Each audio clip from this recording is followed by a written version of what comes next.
Formula 4 car பந்தய தொடரின் முதல் சுற்று போட்டிகள் இருங்காட்டுக்கோட்டையில் தொடங்கியுள்ளன. இந்த கார் பந்தய போட்டிகளின் நடைமுறைகள் என்ன, வெற்றியாளர்கள் தீர்மானிக்கப்படுவது எப்படி, தற்போது பார்க்கலாம். தமிழ்நாட்டில் 4 கட்டங்களாக ஃபார்முலா 4 கார் பந்தயம் நடைபெறுகிறது. முதற்கட்டமாக காஞ்சிபுரம் மாவட்டம் இருங்காட்டுக்கோட்டையில் நடைபெற்ற பந்தயத்தில் கார்கள் சீறி பாய்ந்தன.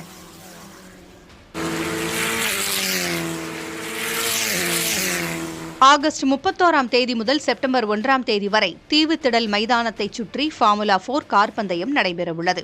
ரேசிங் ப்ரமோஷன்ஸ் பிரைவேட் லிமிடெட் சார்பில் formula 4 Indian championship, Indian racing league என 2 விதமான போட்டிகள் நடத்தப்படுகின்றன. 4 நாட்கள் நடைபெறும் போட்டிகளின் முடிவில் அதிக புள்ளிகளை எடுக்கும் ஓட்டுநருக்கு சாம்பியன் பட்டமும், அதிக புள்ளிகளை எடுக்கும் அணிக்கான சாம்பியன் பட்டமும் வழங்கப்படும். ஃபார்முலா 4 இந்தியன் சாம்பியன்ஷிப் போட்டியில் 12 வீரர்கள் பங்கேற்பர்.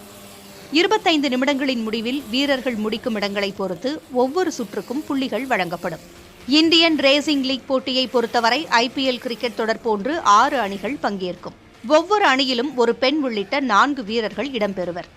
முதல் ரேஸில் 2 வீரர்கள், 2வது ரேஸில் 2 வீரர்கள் களம் இறங்குவர். இறுதியில் அதிக புள்ளிகளை பிடிக்கும் அணிக்கு சாம்பியன்ஷிப் பட்டம் வழங்கப்படும். ஃபார்முலா 4 போட்டியில் அதிக அளவில் இளம் வீரர்களை பங்கேற்பர். இந்த கார்கள் 200 கிலோமீட்டர் வேகம் வரை செல்வதால் வளைவுகளில் கார் எப்படி செயல்படுகிறது, பெரிய அளவில் வேகத்தை குறைக்காமல் ஓட்டுநரால் காரை சிறப்பாக இயக்க முடிகிறதா என்பதை பொறுத்து மட்டுமே வெற்றி நிச்சயமாகும். இதனால் காரில் உள்ள ரியர் விங் மற்றும் ஃப்ரண்ட் விங் எப்படி செயல்படுகிறது என்பது முக்கியம். போட்டி தொடங்கிய 10 நிமிடங்களில் காரின் டயர் சேதமடையும்.